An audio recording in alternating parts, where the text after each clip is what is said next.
Why, Spin, it sounds like a lucky day. Hello, hello. How on earth are we? How on earth, not Howard.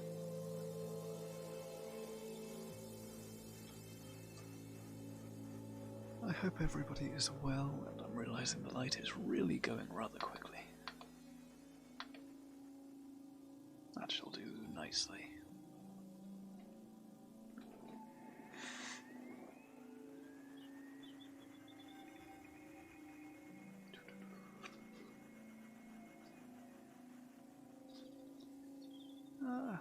Yeah, I'll pull that out for now. We'll get past that stage. Hello, Ricey Pops, how are you doing today? Also, I'm a touch lower than normal. There we are. Very nice. All is well, all is well. I'll finish off the drink in here for now.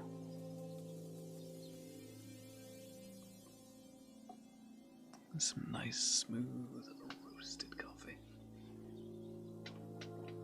Get something good in you. And yes, I'm well aware that 9 o'clock is much too late to be drinking as such. Ooh, hang on, it's not showing.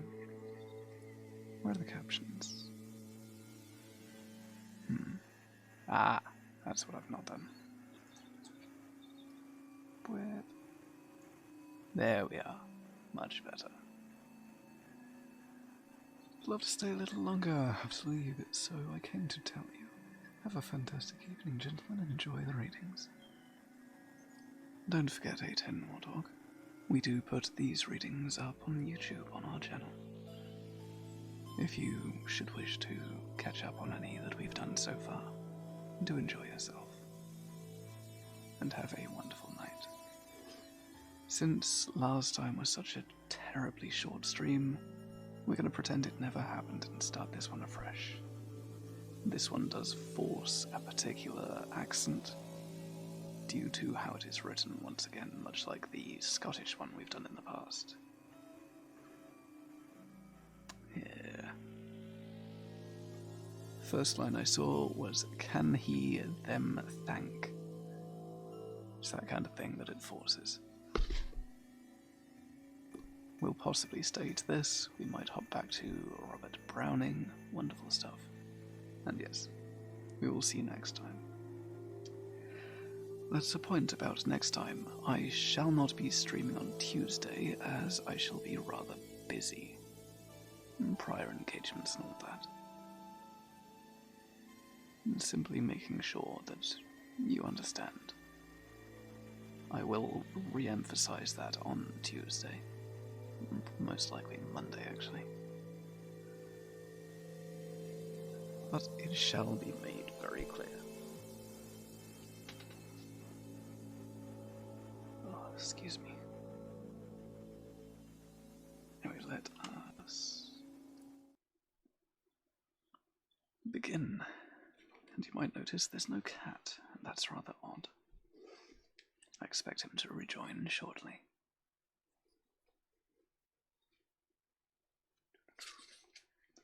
We are skipping over the introduction as ever, because I am rather lazy when it comes to it.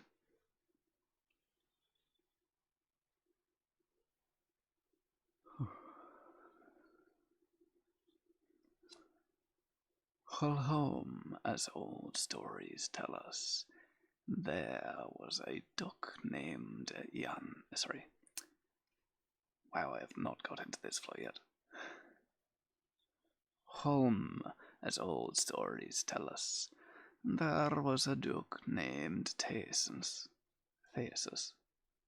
of Atlas.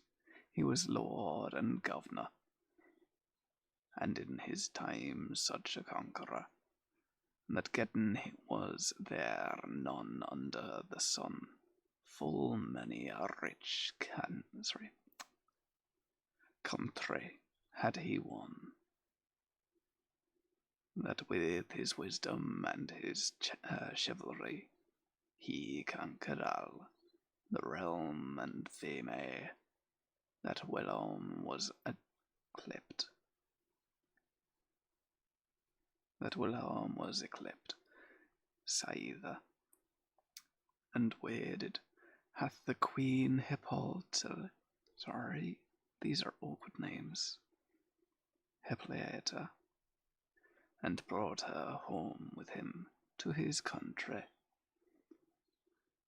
with much glory and great solemnity,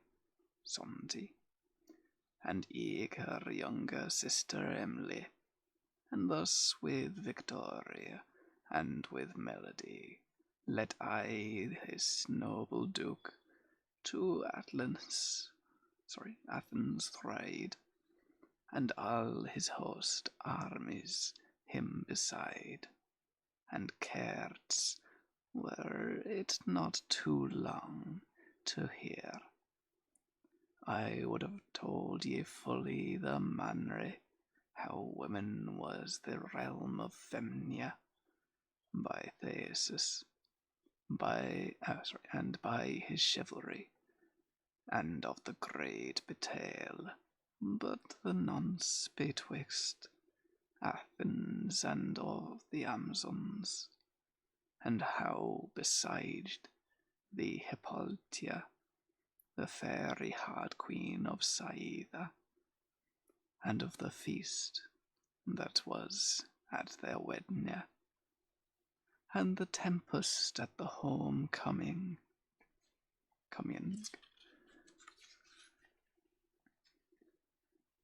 But all that thing I most of now forbear, I have, God, what thought, a large field to fare, and wake by the oxen in my plough. The remnant of the tale is long enough. I will not stop a man of all his route. I am going to return in just a moment. I'm going to turn on my fan. It's getting very hot very quickly. I do apologize. I'll just mute for just a moment.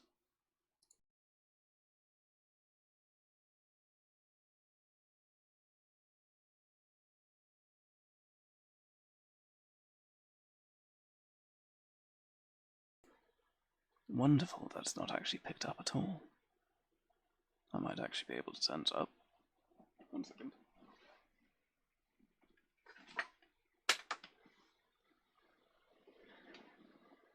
Excellent. If you do hear that in the background, do please let me know. It might be one of those things that only gets picked up when I'm speaking.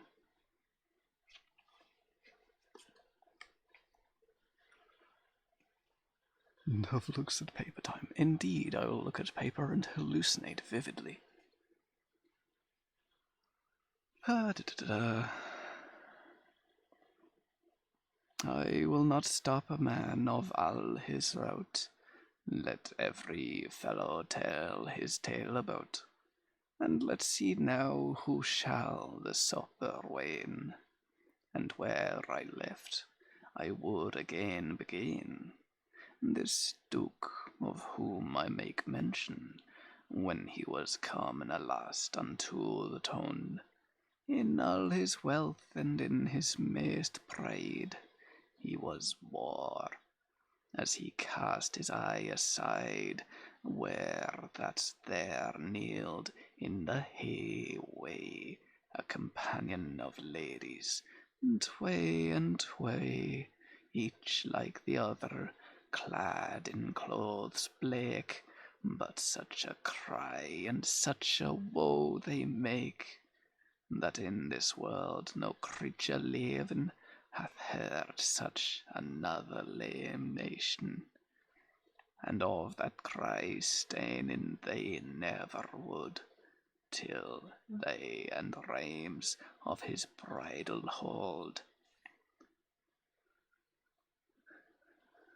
What folk be ye that at mine horn comin, pertaben so my feast with crayin?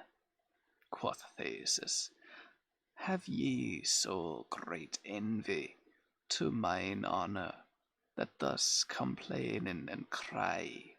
And who hath ye injured or offended? tell it me, if it may be amended, and why that ye be clad thus all in black. The eldest lady of them all spake, when she huddled, swooned with the deadly chair, that it was pity for her to see or hear, and said, Lord, to whom fortune hath given victory, and as a conqueror to leven, Lord giveth us your glory and honor, but we beseech mercy, and sorcerer, have mercy on our woe and our distress, and some drop of pity through your gentleness upon the wretched women. Let thou fail for Cart's Lord. There is none of us all that hath not been in duchess or a queen. Now, be we caitiffs, as it is well seen, thanked for fortune and her false wheel. I'll have to refresh that, shortly. That no estate seemeth to thee well, and Cartus Lord to abide your presence here in the temple of the goddess Clemence. We have the bane waiting all the fortnight. Now help us, Lord, since it is in the might. I wretch with that weep, and the while thus was Wellum wife to King Capnius,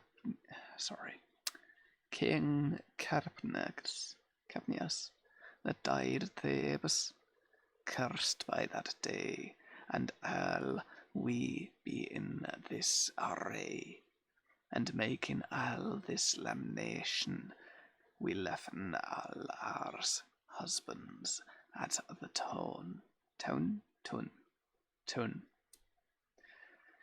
Will that the siege thereabout lay, and yet the old crown well away, that Lord is now of Thebes, the city, fulfilled of ire and of iniquity, he for despite and for his tyranny, to do the deed bodies foiling of all our lords, which that be I slaw, hath all the bodies of an heap he draw, and will not suffer them by no assent, neither to be buried nor bent, but maketh bundles at them in despite.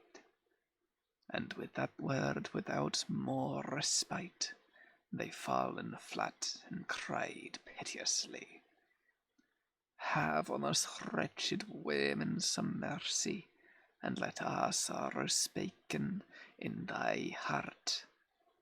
This gentle Duke down from his courser stared, with heart piteous, when he heard them spake.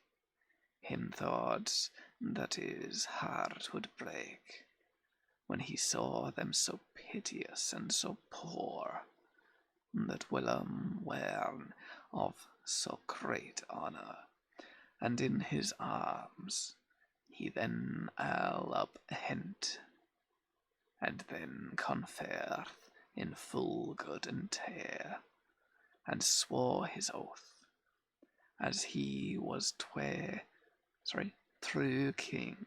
knight, he would do for them as well he might, and on the tyranny crane vengeance take, that all the people of Greece should speak, how Crane was Theseus saved, as one that hath his death right well deserved, and right anon, without more delay, his banner he displayeth, and took his way to Theseus' ward, and all his host by his side.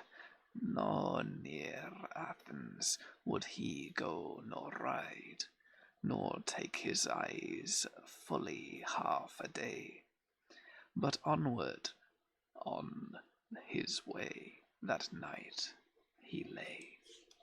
I will take just a moment to refresh my page as it has crashed. My apologies.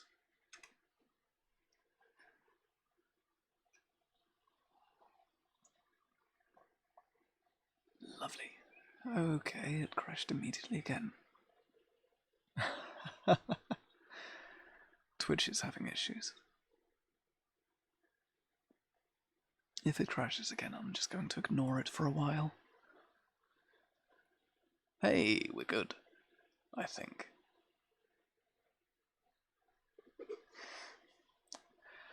Back to reading with a fun accent. And sent anon Hippolyte to go, and Emily her young sister too, unto the town of Athens for to dwell.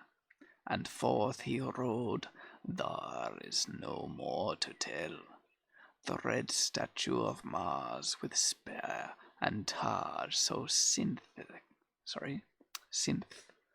in his wide banner large, that all the fields glitter up and down, and by his banner was borne his pennon of gold full rich, in which was set to view the Minotaur, which that in great he slew. Thus rode this duke, thus rode this conqueror, and in his host of chivalry the flower, till that he came to Thebes, and alight fair in the field where, as he thought to fight, but shortly for to speaken of this thing with Crane, which that was of Thebes king, he fought, and slew him mainly as a knight, in plain battle, and put his folk in flight, and by assault he wan the city after, and rent down both whale and spar and rafter, and to the ladies he restored again the bones of their husbands that were slain. Oh, many thanks for the follow. Oh, I'm going to struggle with that name apparently as well. Give me just a moment. Yep. Ah, Lisa cute. Very sweet. If you wish, you are more than welcome to join our Discord. And, of course, remember that we do put these readings onto YouTube, should you wish. This is a poetry book that very much forces a particular dialect. Feel free to join, though, and many thanks again. I did not lose where I was. And yes, no.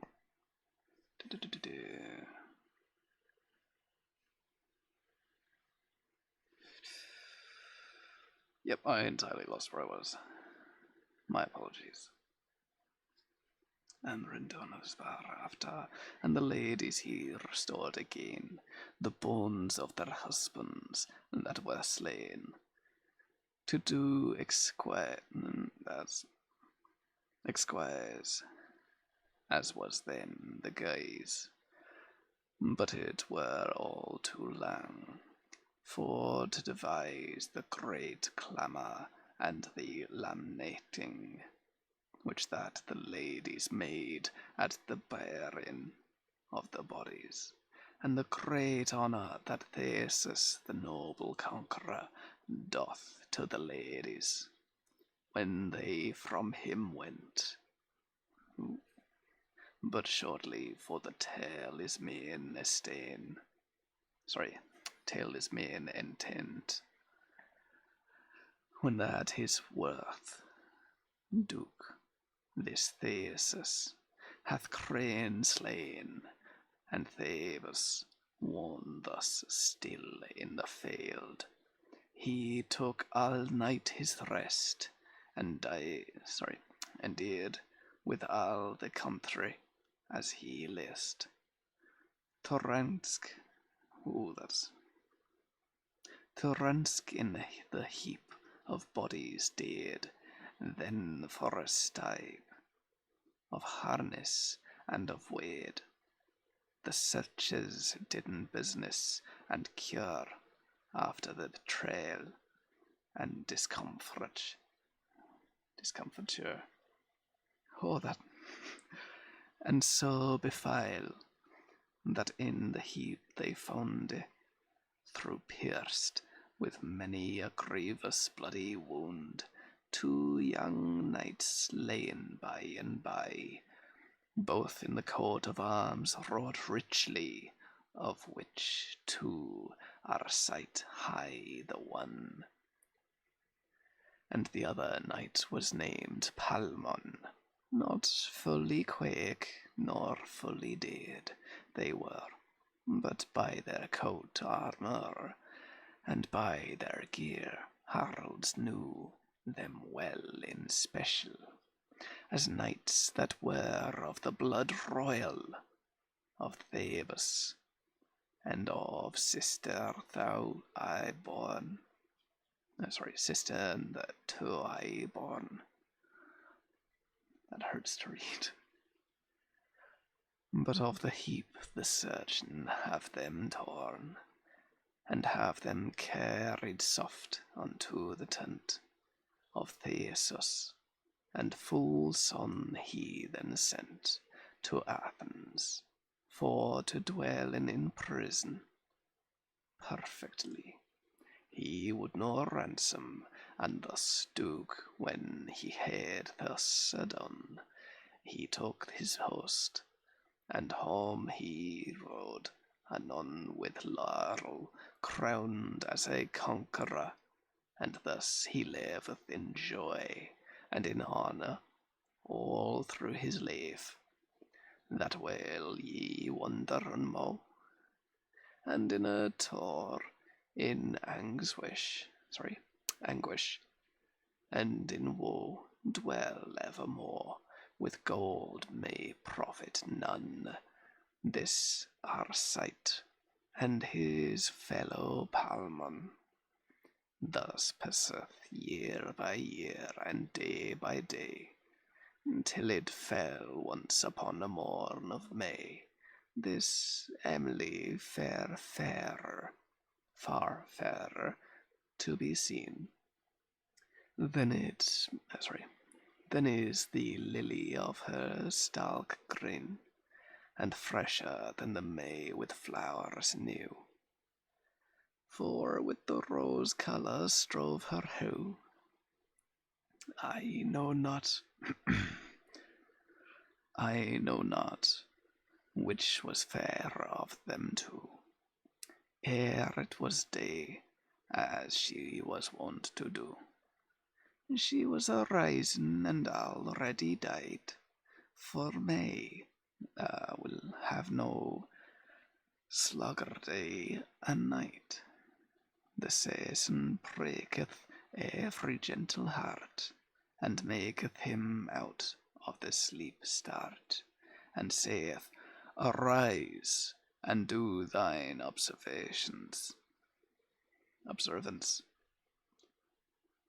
This maked Emily have remembrance to do honour to May, and for to rise clothed was she fresh, for to devise. Her yellow hair was braided in a tress, bathed in her back, a yard long, I guess.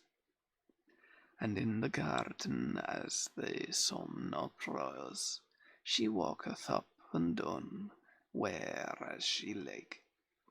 She gentleth flowers party with the red, and make a subtle garden for her head.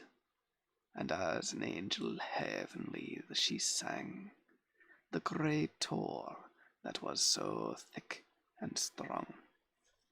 Hey, Ted, how on earth are you doing today? It's wonderful for you to drop by today. That was actually tremendous fun yesterday. Ooh. And I think that's the first time I've actually chatted with you. Properly, that is.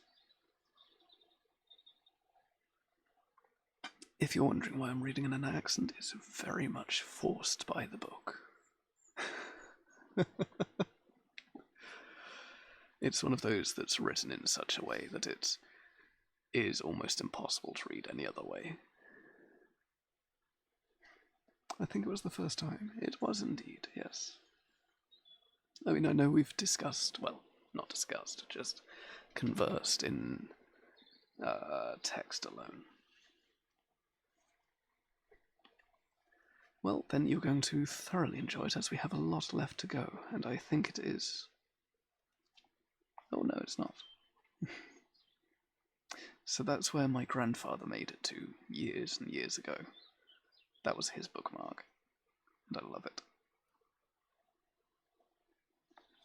I will never move it. I don't know whose that one is. Anyway, to continue now. Which of the castle was the chief dungeon? There as the knights were in prison, of such I told ye, and tale shall, was everyone joining to the garden wall, where at this Emily had her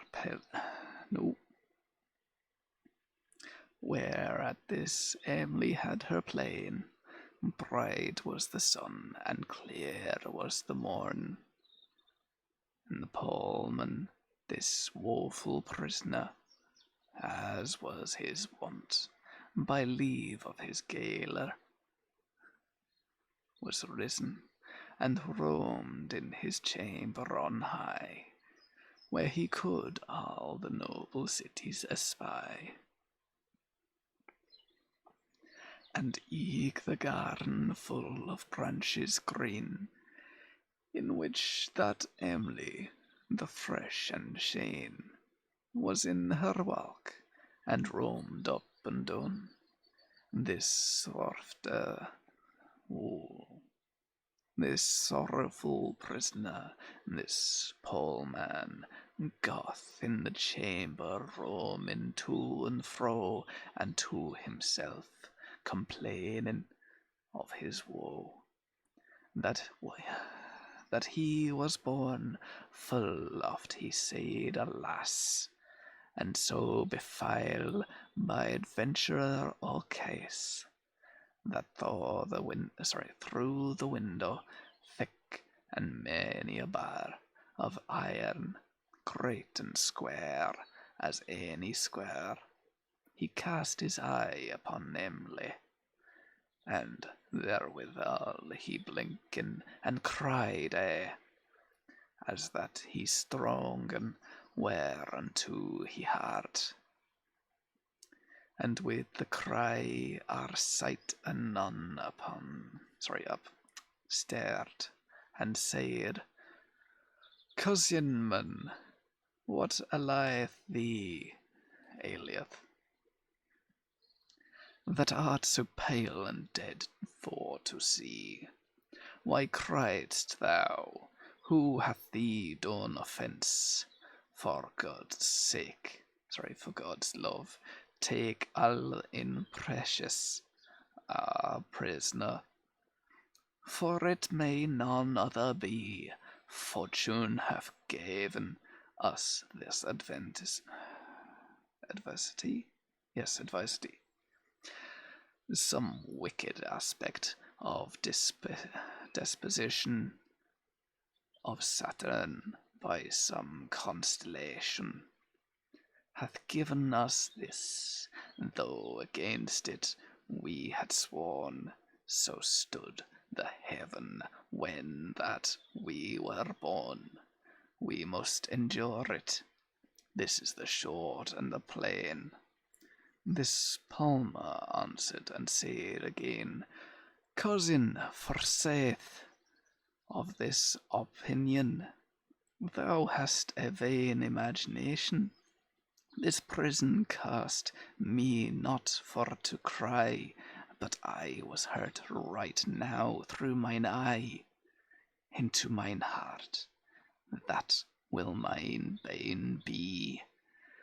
The fairness of the lady that I see yonder in the garden roaming to and fro is cause for all my crying and woe.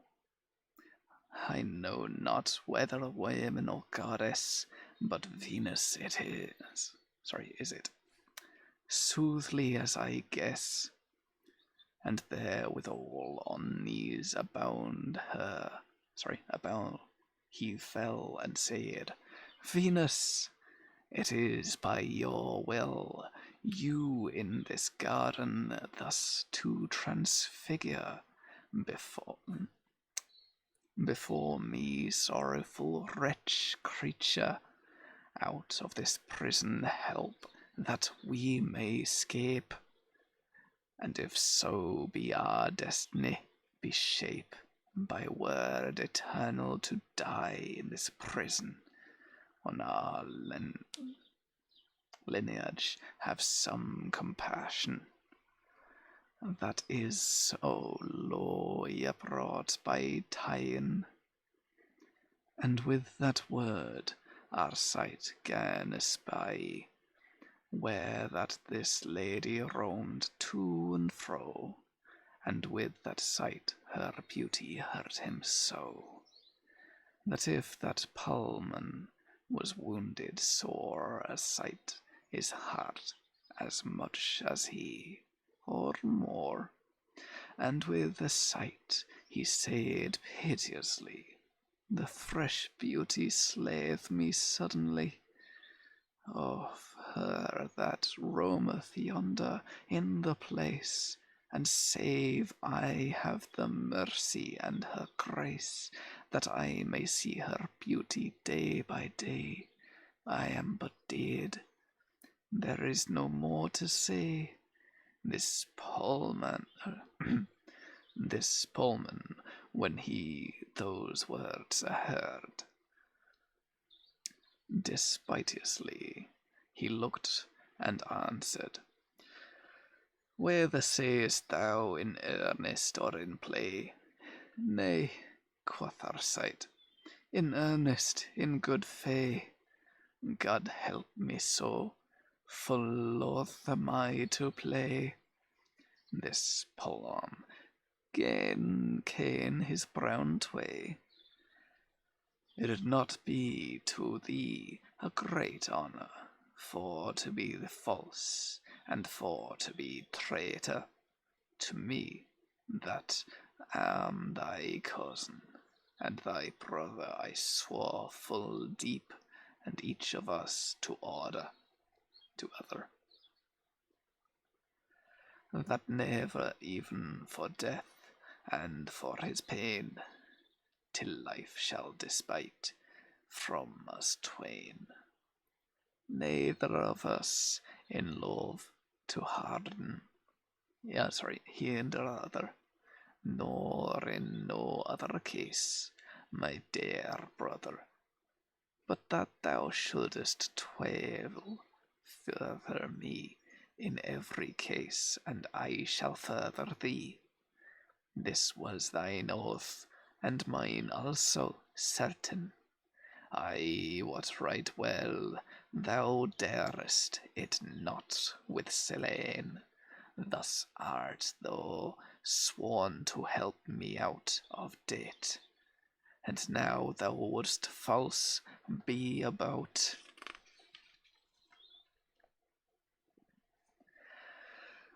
to love my lady whom I love and seek, ever shall until mine heart break. Now, Curtis, false Arcite, thou shalt not so. I loved her first, and told thee my woe, that thou shouldest help me, as my brother sworn to further me, as I have told before, for which thou art I bounded, as a knight to help me. If it lay in thy might, or else thou art false, I dare well sayn. To this Arcite proudly spake again. Thou shalt, quoth he, be rather false than I, but thou art false, I tell thee utterly. For par armor I loved first ere thou. What wilt thou say? Thou knowest not now whether she be a woman or a goddess. Thine is affection for holiness, and mine is love. As for the creature, for which I told thee mine adventure, as to my cousin and my brother sworn, suppose that thou lovedest her before. Knowest thou not well the old clerk saw, that none shall give a love any law? Love is a greater law, by my pan. What? Than may be given to any other man. Therefore, positive law, and such decree is broke already, for the love in each degree. A man must needs love when all is said. He may not flee it, though he should be dead. Be she a maiden, or be she widow or waif. And it so not likely all thy life to standen in the grace, no more shall I, for well thou knowest. Oh, one moment.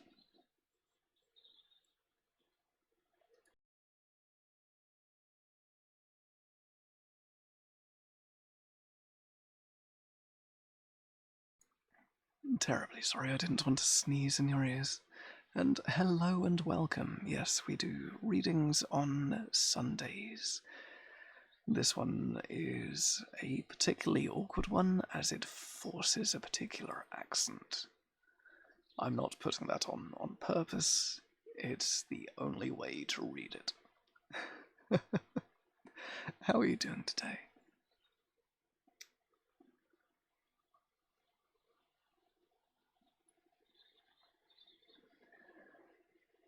I agree it is rather odd, but at the same point, if these things are not enjoyed by a few, they shall die an unfortunate death.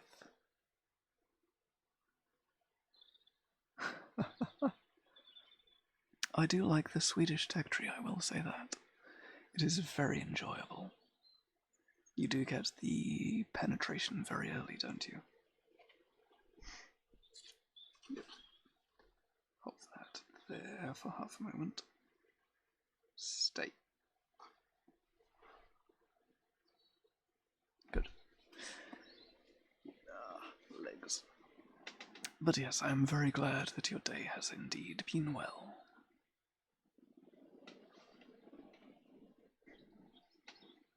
There we are.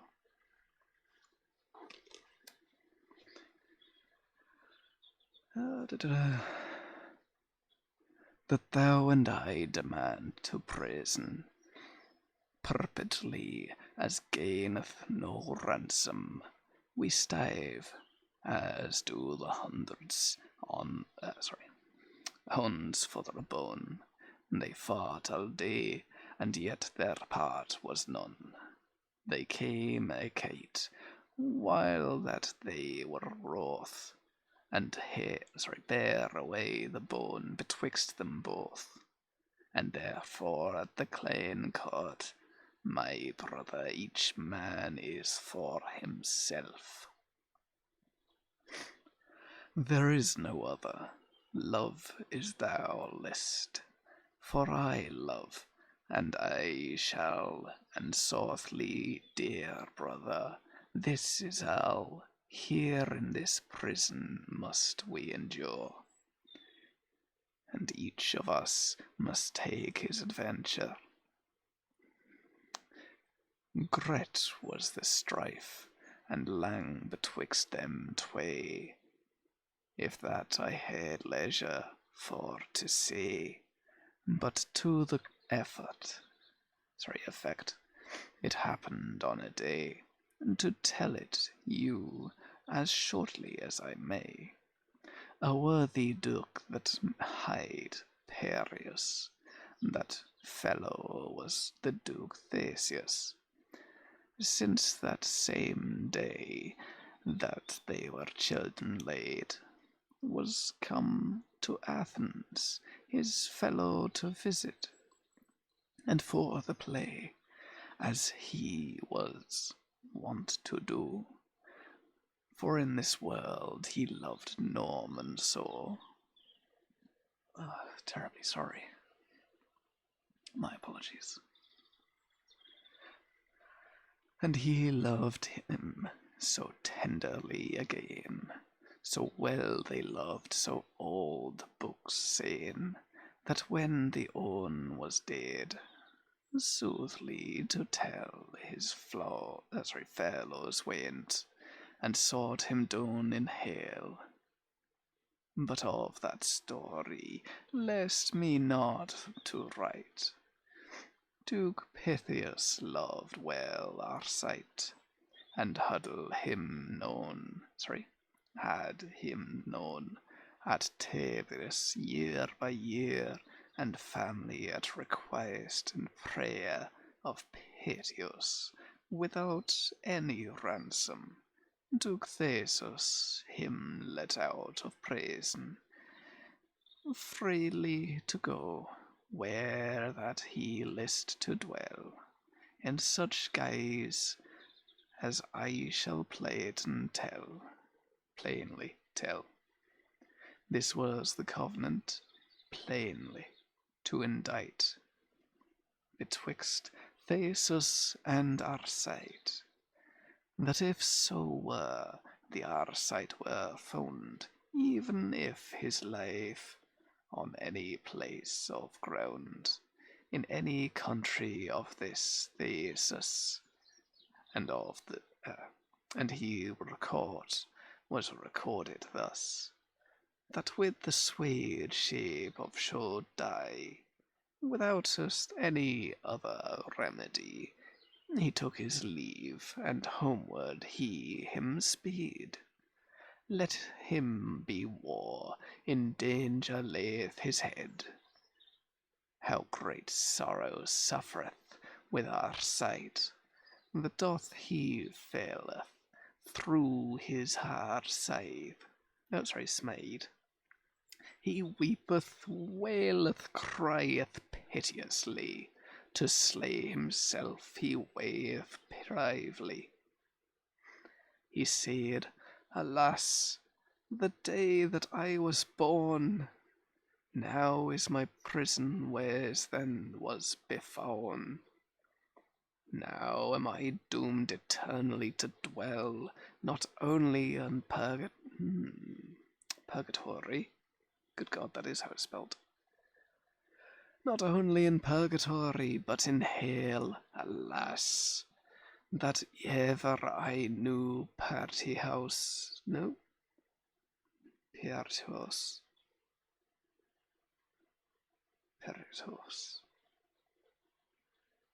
Pertheus, for else I had ye dwelt with Theseus. Also, just to catch you up quickly, These two men that are currently in the prison together in the tower, looking over that garden with the pretty lady, they were dragged out of a heap of dead bodies in a battle. Everyone believed them to be dead, but since they were obviously looking over the dead, they found these two wearing very obviously royal colours, because obviously no one else could. They are not royalty themselves, to our knowledge, but they are of the royal guard. Therefore, if they have been slain and recorded as slain, great honours on the commanding captain. So, to preserve the honour, they have to appear dead. Forever. But yes, this is a wonderful story so far. I'm loving it. You can understand why I'm struggling to read it, though. Dyslexia and then words that really aren't words. Not a nice mix.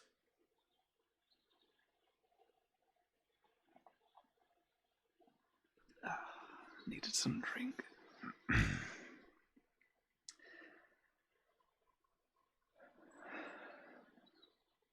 I fettered in his prison forevermore. Then had I been in bliss and not in woe. Only the sight of her whom that I serve, thought that her grace I may not ever deserve, would have sufficed right enough for me. Oh, dear Pullman, quoth he, then is this victory of this adventure full blissfully in prison to endure, in prison. Nay, Cartus, in paradise. Well hath fortune ye turned thee the dice, that hath the sight of her, and I the absence, for possible is since thou hast her presence, and art a knight, a worthy and an able, that by some case, since fortune is changeable, thou mayest to thy desire some time attain. But I that am exiled and barren of all grace am in so great despair that neither water, earth, nor fire, nor air, nor creature that of them naked is my ever help of comfort me in this. Well, ought I die in one hope and distress. Farewell, my life, and all my joyness, alas! Why blamen folk so in common the providence of God, or else fortune that giveth them full oft, in many a guise, better than they can themselves devise. One man deserveth for to have riches, that causes is of his murder or great sickness, and one man would out his prison fine, that is his horse, is by his servant slain, inflate harms infinite harms being this matry. We never knew that thing we pray for. We fare as he that drunk is a mouse. Jeez. A drunk man, what well he hath on house, but he not knoweth which the way is thinder, and so drunk man the way is slender, and creatures in this world so fair and seeken feast after flacent, but we go wrong full oft twally, truly. Thus may we see all day, and namely I, that thought I had a great opinion, that if I might escape fro prison, then had I been a joy and perfect health.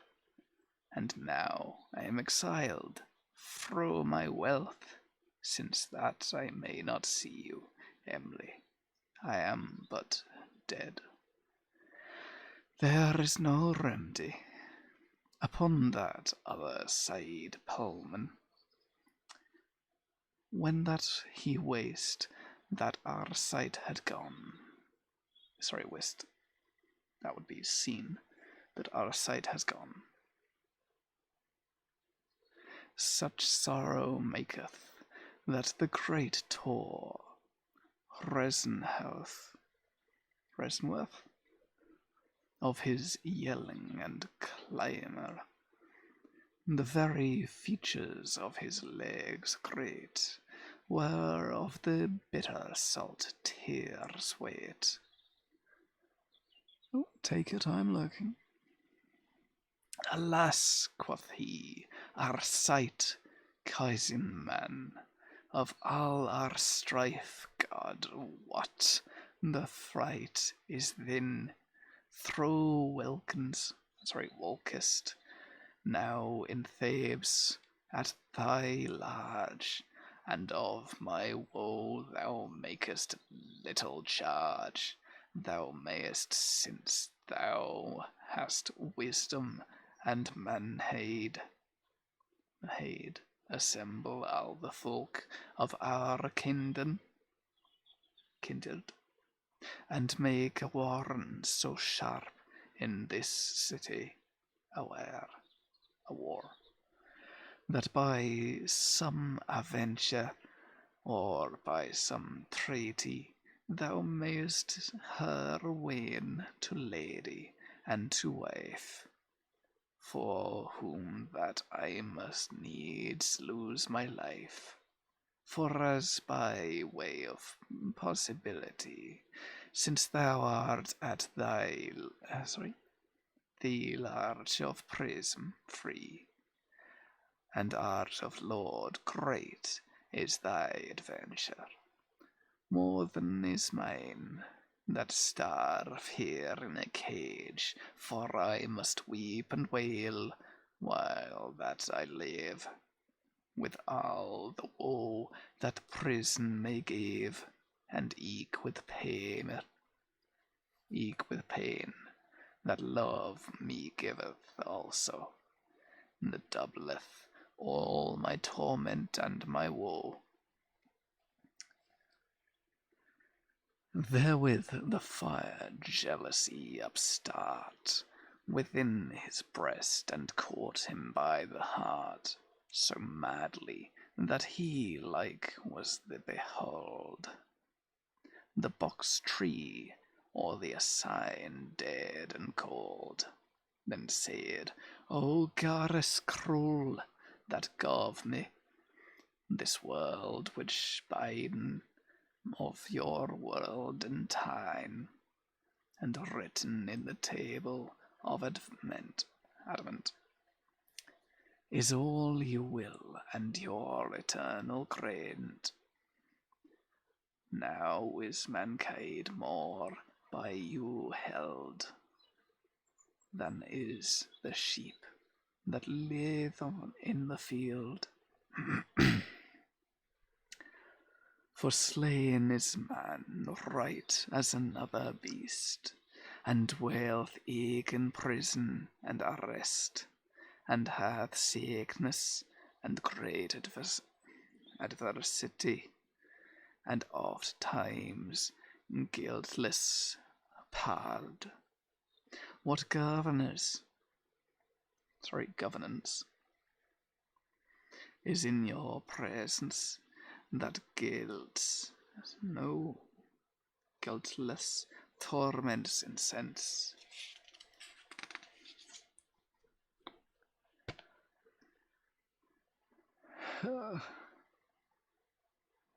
And yet increaseth this all my penance, that man is bounder to this observance, for God's sake to conquer all his wail, when every beast may all his lust fulfill.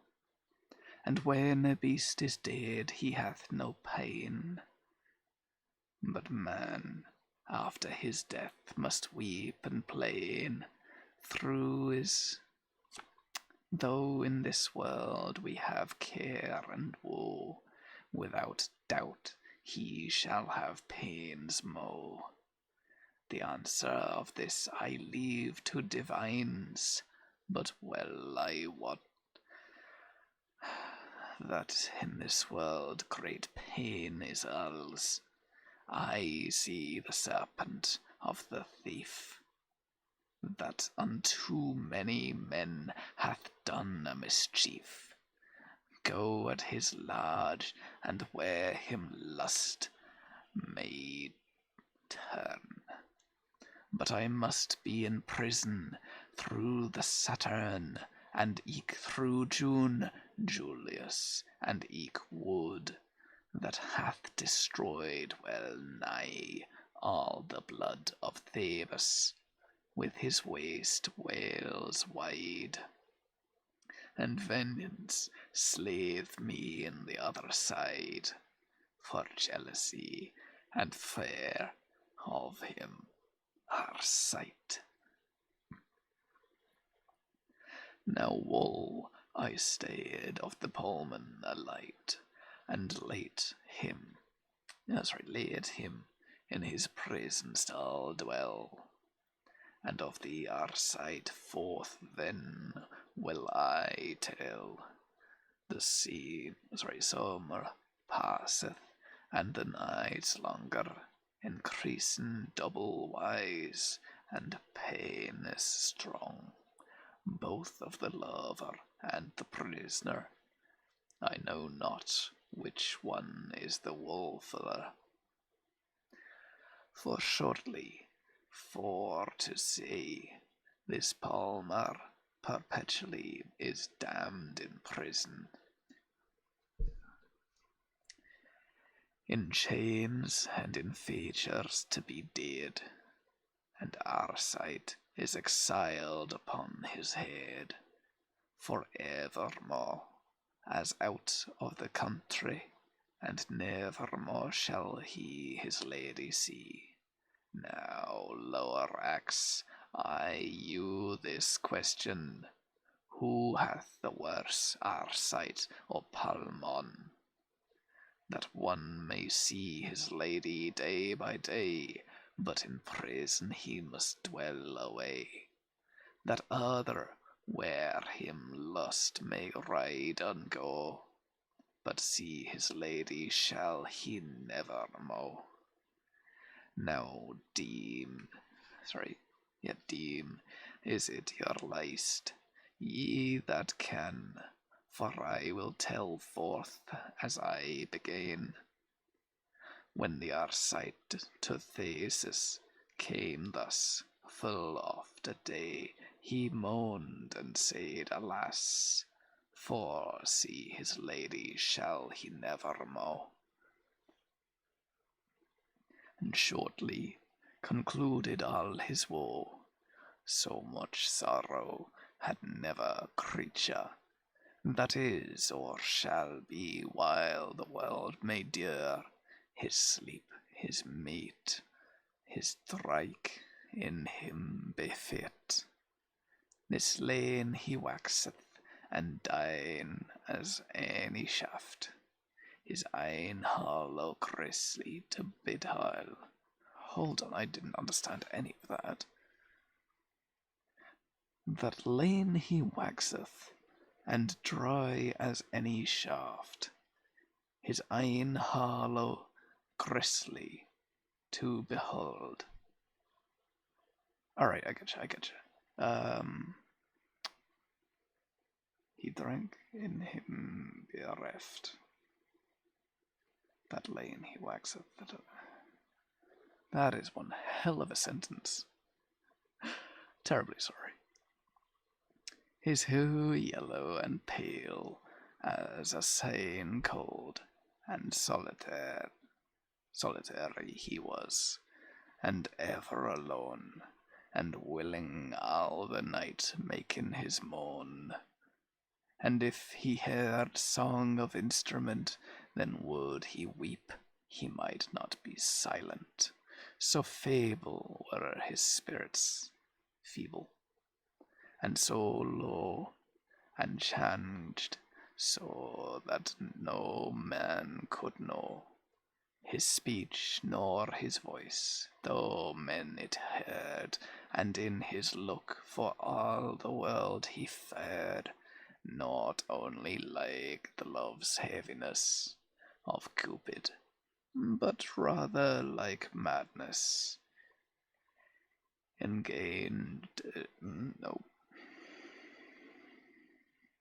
Endangered or humor, melancholy in the forehead and brain, fantastic, and shortly turned was all up so done. Both habit and eke disposition of him, this would lure Dan our sight. What should I away of his woe indite, when the endured had a year or two this cruel torment, and this pain and woe at Thesis. In the country, as I said, upon a night in sleep, as he him laid, him thought that how the winged god Messiah befile him stood, and bade him to be merry, his sleep staff in hand, he bar upright, and hat he wears upon his hairs bright. Arrayed was this god, as he took keep, as he was then the Argyles laid to sleep, and said thus to Athens, Salt thou wound, this is a shapen of thy woe and end. And with that word our sight woke and stare. Now, Twaley, how sore that me smart, quoth he, to Athens right now will I fare, and for the dread to dare shall I not spare, to see my lady, and I love utterly. In this presence I reckon not if I die. And with that word he caught a great mirror,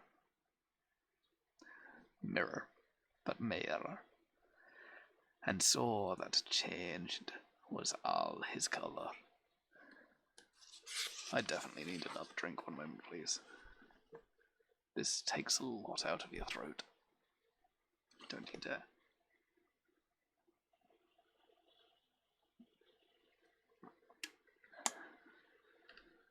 After that, we are back onto water.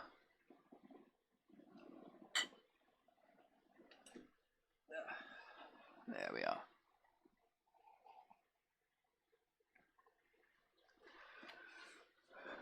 Wonderful. And saw his visage was in another kind, and right anon it ran him into maid, that since his face was so disfigured of malady,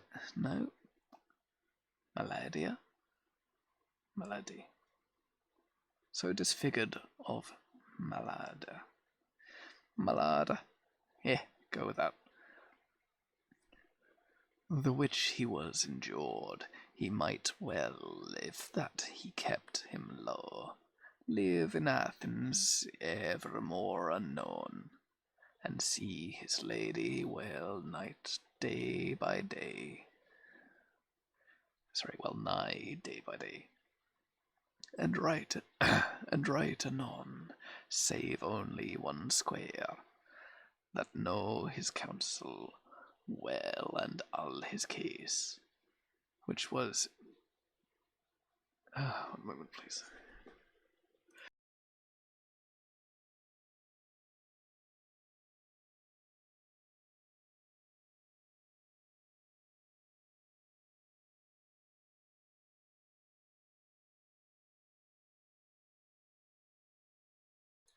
Terribly sorry. Could aspire no upon a day no labor at noon, and his lady well nigh day by day, and right anon he changed his array, and clothed him as poor labor, and all alone save only one square, that knew his counsel well all his case, which was desired poorly, as he was at Athens, is he gone the next way, and to the court he went upon a day, and at the gate he proffered his service to drag to drag and draw whatso men would devise, and shortly on this matter for to seen, he fell in office with Chamberlain, that dwellin was the Emily, for he was wise, and could some espy of either servant which that served there. Could he hew wood and water bear, for he was young and mighty for the nonce, and also he was long and big on bones, to do what any wight can him devise. A year or two he was in the service. I will point out that where it said white there, it's spelt the way the ancient Greeks would have written man. W-I-G-H-T. And I lost it because I blinked away for a moment. 1 second. Only a bright man hide. Bones him devise service.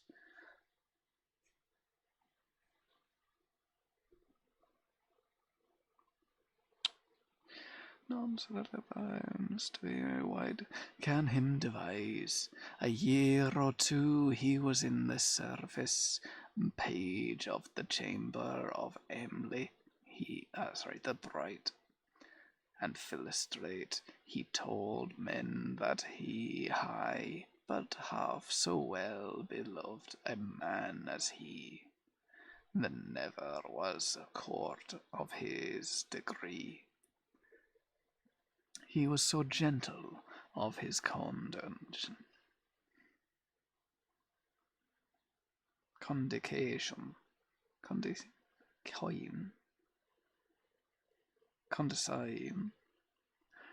that throughout all the court was his renown. They said this at the charity, that Theseus would advance his degree, and put him in honourable service, that where he might his virtue exercise, and thus within a while his name sprang, both of his deeds and of the good tongue, that Theseus hath taken him so near, that of his chamber he made him be squire, and gave him gold and maintain his degree, and eke man threw him out of his country, fro year to year full prevailing his rent. Hello, my dear, how are you? Yes, this is absolutely the one that you handed to me. Of course, I'm using it for this. As a very brief catch-up for you, we've got two people that we're following. One of them is currently in a prison. He's locked in a tower and can see his love. But he can't leave that tower, and I don't believe she knows he's alive, so she can't actually go and check on him either. We then also have this chap who is currently worming his way back into the society after having been banished. He has also been unable to visit his love. Poor guys. Boy, do I know that pain.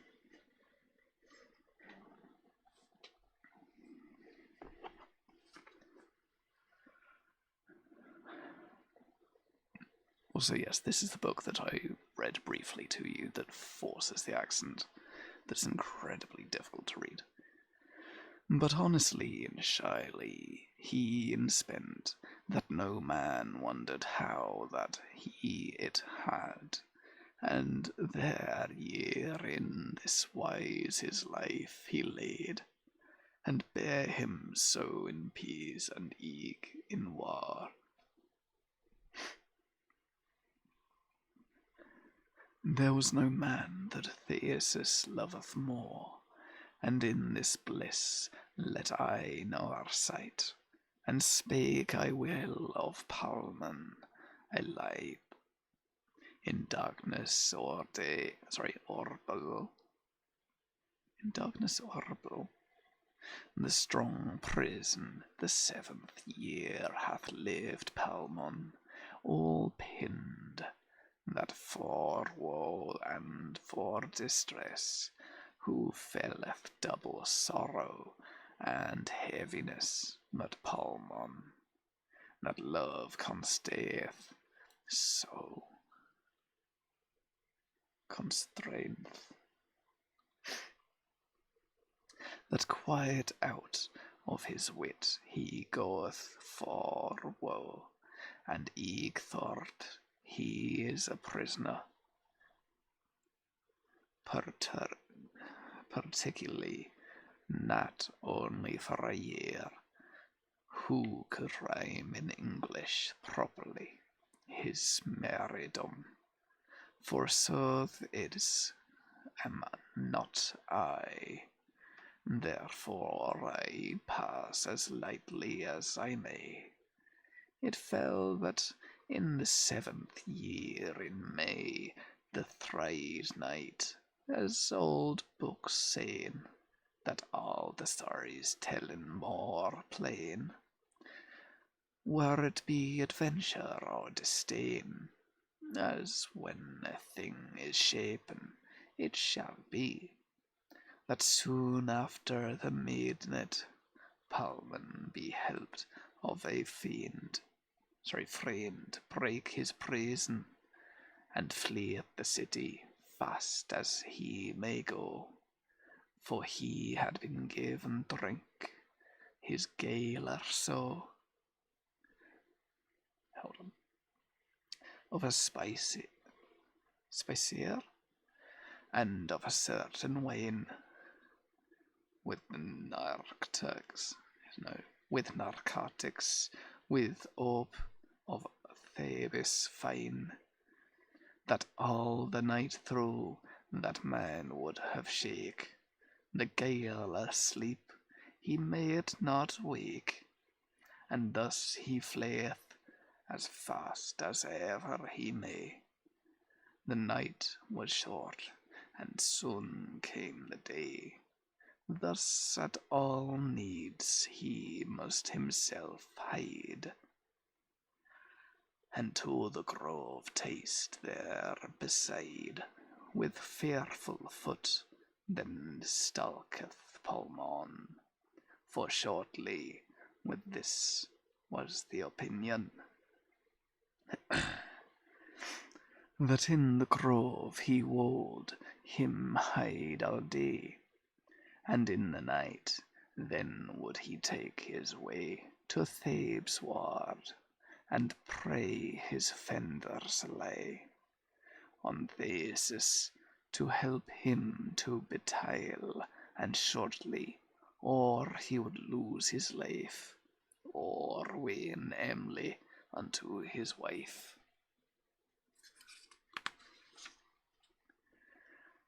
This is the effect of his intent playing.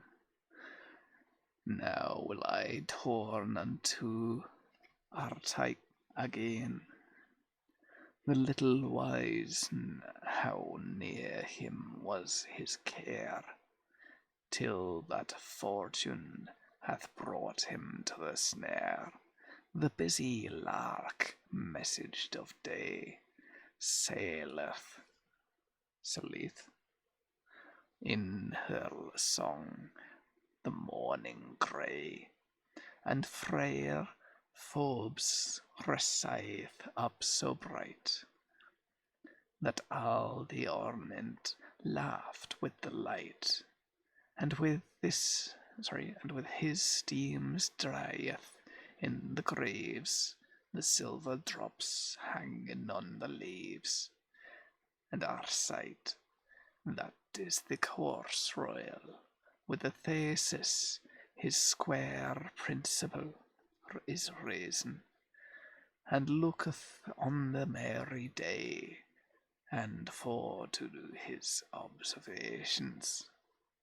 observance to May, remembering all the paint on his desire, he won his course proud as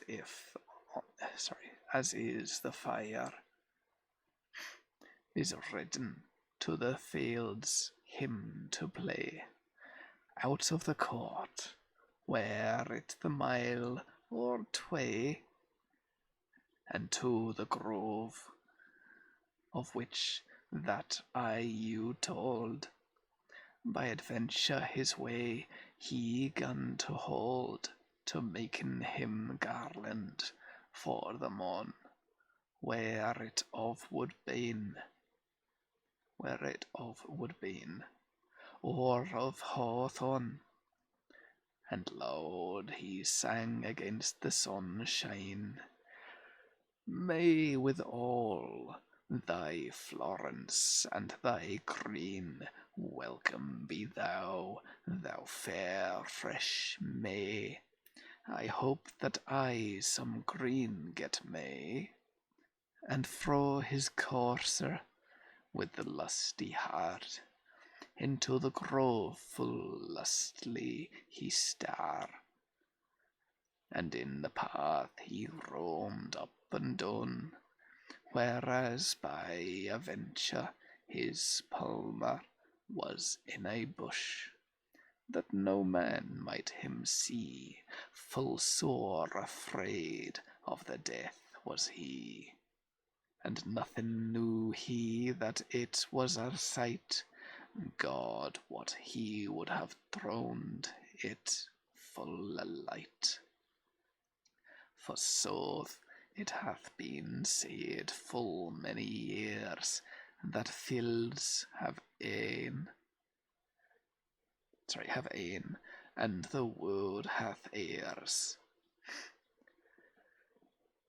It is full wise to bear an even mind at average hour, and foe his foe many find, full little what our sight of the fellow that was so nigh to hearken all his soul, for in the bush he sitteth now full still, when the Arcite had roamed all his file, and sung in all the roundel lustily. Into the study he fell sodnianal, that hurts, as do those lovers in the quainth manner, now in the top, now lying in the mire, now up, now down, as bucket in a well, right as the Friday soothly for to tell. Now it saith, and now reigneth fast, right so gan fickle Venus overcast the hearts of her folks, right as her day is fickle, right so changeth her array. Seldom is Friday like each other day. With that Arcite huddle song he gan to stay, and settle him down without any more. Alas, quoth he, that day that I was born, how long, June, through thy cruelty, wilt thou destroy Thebes the city? Alas, I brought it to confine the blood royal in Cadme and Amphion of Carmus, which that was the first man that Theseus built, or first the town began, and of the city first his crowned king, of his line am I, and his offspring, by very line of the stock royal, and now I am so careful and so fair, that he that is my mortal enemy, I serve him as his squire poorly, and yet doth Juno me far more shame, for I dare not by know mine own name, but there as I wont to be Arcite. Now I am Philostrate, naught worth a mirth. Alas, thou fella Mars, alas, June, thus hath your ire o'erlain all Fordo, save only me, and wretched Palman, that Theseus hath martyred in prison, and over all this, to stay me utterly, love hath his friar dart so brenningly, I stickened through my tray careful heart, that shapen was my death before my shirt. Ye slay me with your eyne, Emily, ye be the cause wherefore that I die. Of all the remnant of man other care, no set I not the value of a tear, so that I could do aught to you pleasance.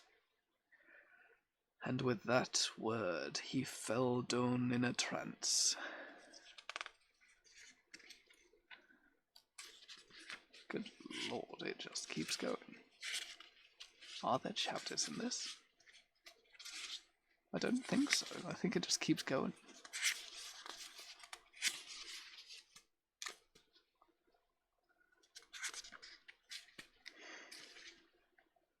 Yeah, we're definitely continuing this next week. I'm just glancing, don't worry, we're not about to stop.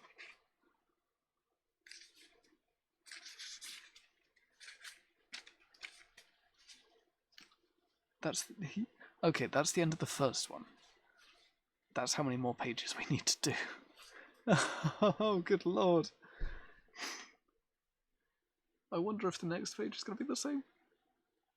By that I mean whether it'll make me read in such a manner. Oh.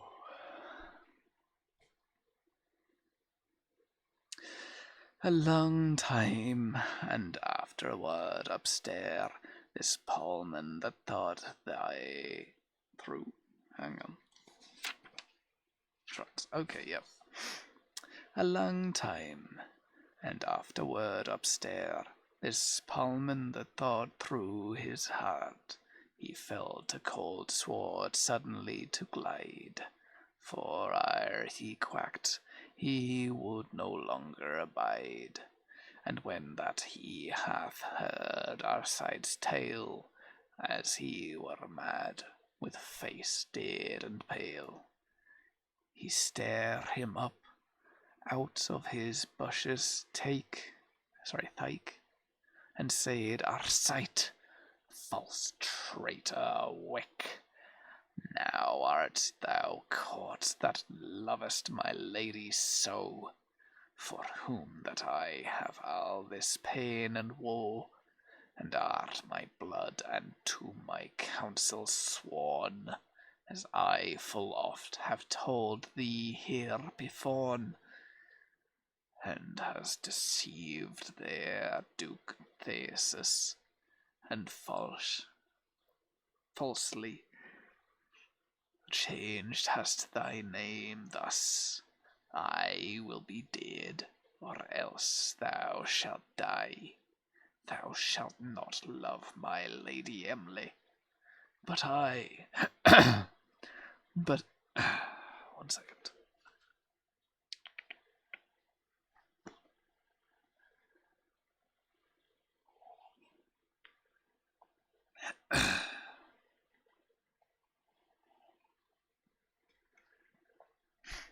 Very... there we are, I think. This might be a shorter reading. But I will love her only and no more, for I am Palma, thy mortal foe. I just drank. I will do shortly. And though that I no weepon have in this place, but out of prison am yestered by grace, I dread not that either thou shalt die, or thou never shalt love Emily. Choose which thou wilt, for thou shalt not depart. The Arcite, with full desperations, despotatitis. Morty. I don't have any tea at the moment, actually. Heart. When he him knew, and had his tale heard, as fierce as loin pulleth out a sword, and said thus, By God, that stitcheth above, were it not thou art stike, and mad for love, and eke that thou no weapon hast in this place, thou shouldest never out of this grove pace. Thou shouldest die in of mine own hand, for I defy the surtue and the bond, which that thou sayest that I have made to thee. For very fool, know well that love is free. All I will love high yet, for all thy might, but for thou art a gentle, perfect knight, and wouldst fighten for her by battling. Have here my troth, tomorrow I will not file, withouten waiting in any other wight. that here I will be found as a knight, and bring in harness right, in order for thee, and choose the best, and leave the worst for me, and meat and drink this night will I bring. Enough for thee, and cloth for the bedding. And if so be that thou, my lady, win, and slay me in this wood that I am in, thou mayst well have thy lady. As for me, the Pullman answered, I grant it thee, and thus thy depart till morning light, with each of them had pledged his faith to fight. Alright, I'm going to step away and make some tea. I've lost my there. We shall return shortly. My throat will thank you for the break.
I have returned.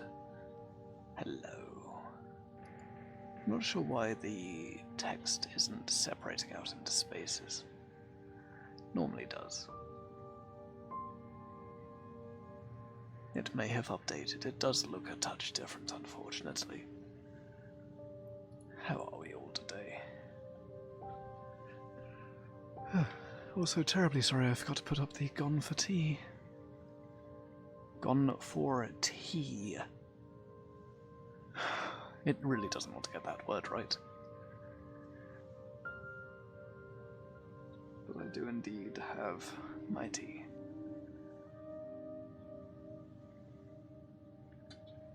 Let's quickly check. Yep. Quickly. Today.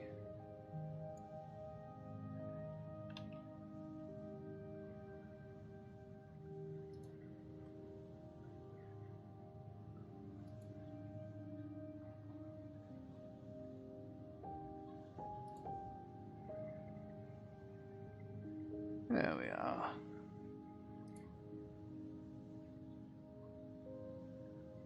Wow, that is very unhappy.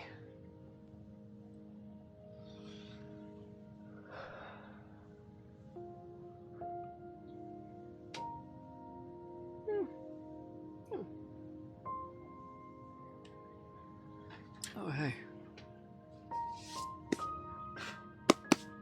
There's another one I would very happily read on stream. Gift has expired. Alright.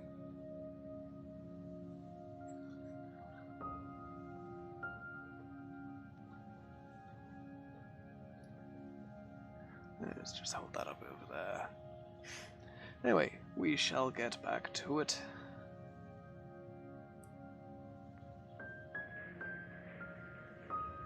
Sorry, I noticed a mark. I do hope that you are all well.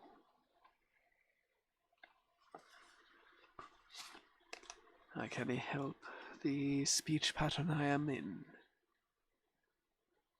And be all the book's fault.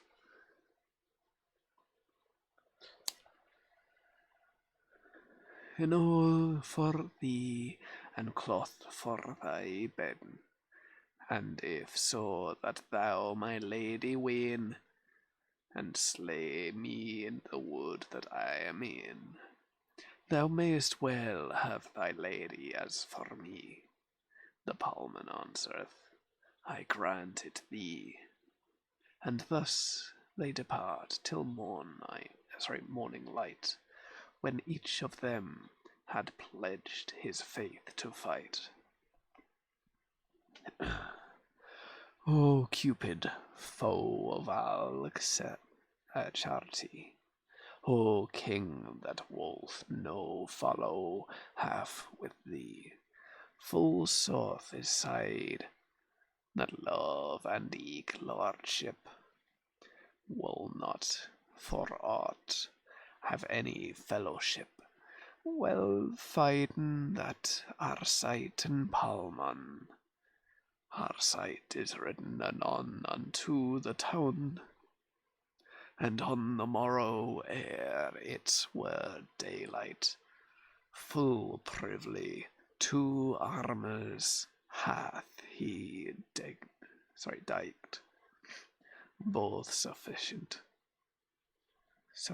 yes, and made for to do the battle in the field betwixt them two, and on his horse alone, as he was born, he carried all his armor him before, and in the grove at time and place assete, this Arcite and this Palman he be met. Then changing gan their clothes in their face, right as the hunter in the land of Trace, and that stoneth in the cape with a spear, with a haunted, on his loin, or the bear, and beareth him come rushing in the greaves, and breaking both the bows, and and the leaves, and thinketh, here cometh my mortal enemy. Without fail, he must be dead, or I. For right, I must slay him at the gape, or he must slay me, if it me mishap, mishap, mishappy. I'm not sure on that one. So fern they, say farden they, in change none their hue, as far as either of them other knew. There was no good day, no news salutin', but staying without word or rehearsing. Each one of them helpeth to arm the other, as friendly as they were his own brother, and tenneth with their sharp spears strong, they thrusten each at other wooden lung. And then it smade them this polearm in his fighting, whereas a mad lion and a cruel tiger was our sight. As wild boars they began to smite. That furthen, white as foam, in anger would up to the ankle, they fought in their blood, and in this wise I let them fight well. And forth will I of Duke Treasure tale, the distance my stay in general, the exacteth truth over all. The event that God hath seen and said by fine, so strong it is, that thou the world had sworn, the country of the thing be yea or nay. Yet some time it shall fall upon a day, what falleth not within 1,000 year. For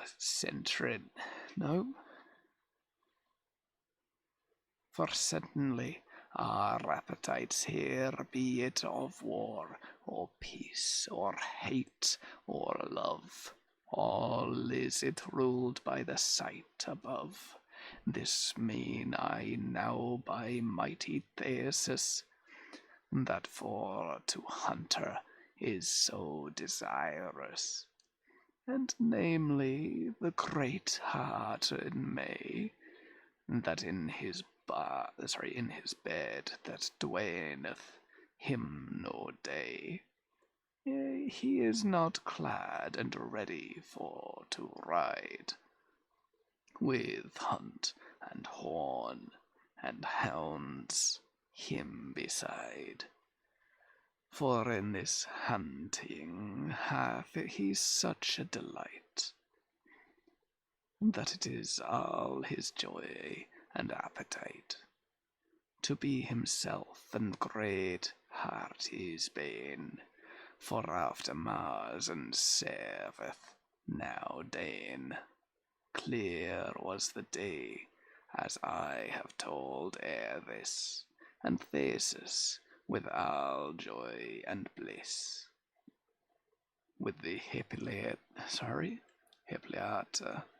and fair queen, and Emily clothed all in green, on hunting by they riding royally, and to the grove that stood there fast by, in which there was an heart as man him told, Duke Theseus the strayer way hath hold, and to the place he rideth him full right. Where was the heart ye want to have his fight? And over a brook, oh, terribly sorry, and over a brook, and so forth in his way, this Duke will have of him a curse or tway. Course, with hundreds such as he can best command. And when this Duke was come into the ground under the sun, he looketh, and right anon was war of Ansight and Polman, that fighten fierce, as it was boars to, as it were boars to. The bright swords went to and fro so hideously, that with the last stroke it seemeth as it would fall on oak. But what they were, nothing did he win, this Duke. His horse smote with his sports, sheen,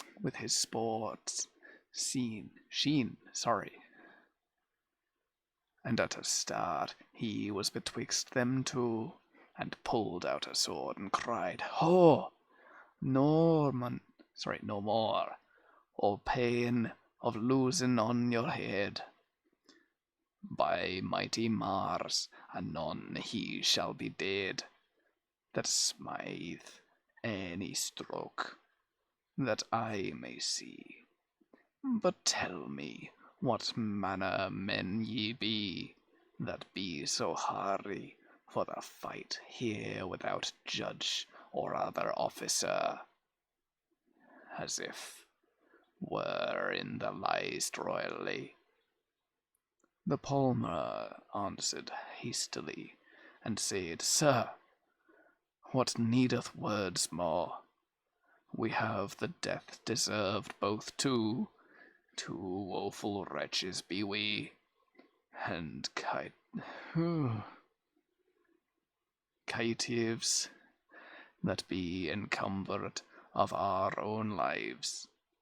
And as thou art a rightful lord and judge, give neither any mercy nor refuge, and slay me first for saving charity, but slay my fellow eke as well as me, or slay him first, for that thou know him right. This is thy mortal foe, this is our sight. That fro thy land by thee is banished, for which he hath deserved to be dead. For this is he that came to thy gate, and said that he was Cleopt Philostrate. Thus hath he cheated thee full many a year, and thou hast made of him thy chief squire. And this is he that loveth Emily. For since the day is come that I shall die, I make plainly my confession, that I am he, the woeful Palmon, that hath thy prison broke wickedly. I am thy mortal foe, and it am I, that loveth so hot Emily the bright, that I will die present in his sight. Therefore I ask death and my justice. But slay me, fellow, in the same ways, for both we have deserved to be slain." This worthy Duke answered anon again, and said, "This is short conclusion. Your own mouth, by your own confession, hath damned you both, and I will it record. It needeth not to hang now with the cord. Ye shall be dead by mighty Mars the Red, the Queen anon for very, the Queen anon for very womanhead, gan for so weep, and so did Emily, and all the ladies in the company. Great pity was it, as as it thought them all, that every such chance should fail. For gentlemen they were, and great estate, and nothing but the love for this debate, and so their bloody wounds weighed and store, and all their cryden, both less and more. Have mercy, Lord, upon us women. Have mercy, Lord, upon us women alls. And on their bare knees anon they fell.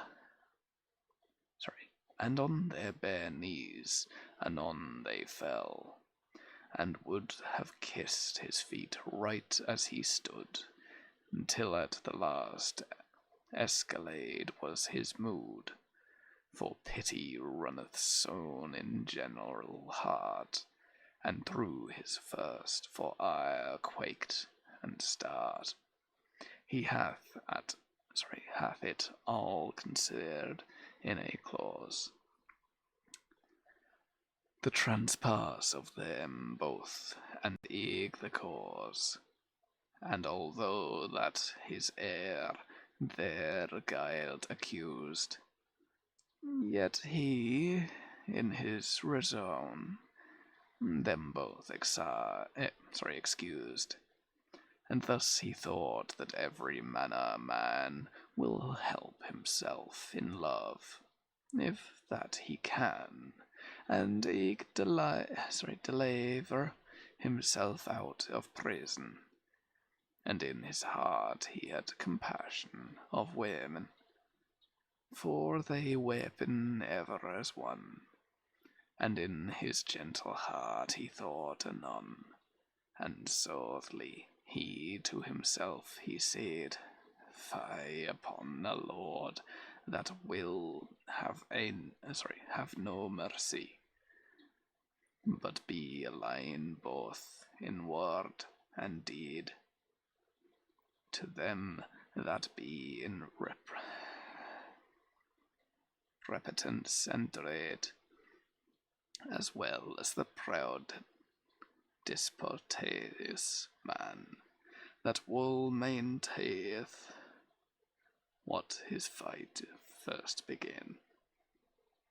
The Lord hath little of discussion, that in such case knows no division, but weighed in pride and humbleness as one, and shortly, when his ire is overgone, he gan to look on them with lighter eye, and spake the same words in charity, in God of love bandicite. How mighty and how great a lord is he! Against his might there standeth no obstacles. You know, I'm going to pause it there, because I've just realised that not only is my throat absolutely torn to shreds from reading this, my eyes have just lost entirely their focus. So for the time being, I will call that a day. I sincerely apologise that we didn't go as long as normal.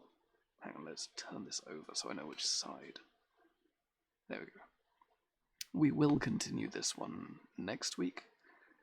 Once more, I apologise for the very sudden halt, and I hope you have a wonderful time. We will find someone to raid. And there is a cat very much wanting to come in. Who shall we raid? I'll let the cat in first, actually. If anyone has an idea, let me know.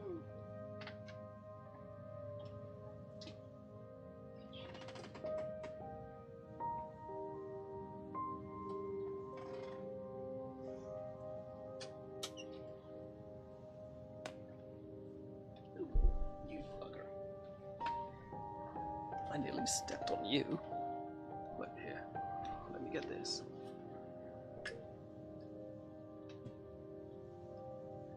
Move this as well.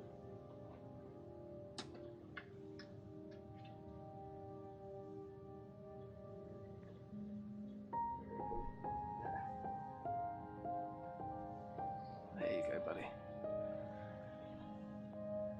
Right, very well. Whom is on?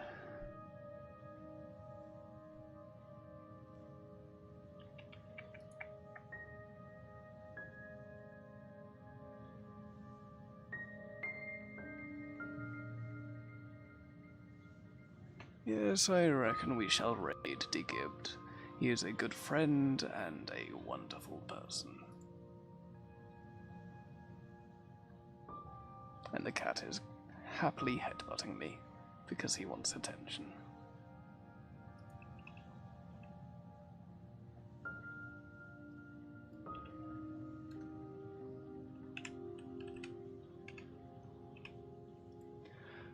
As ever, I hope you travel with nothing but love, spread nothing but love, and brighten at least one person's day today.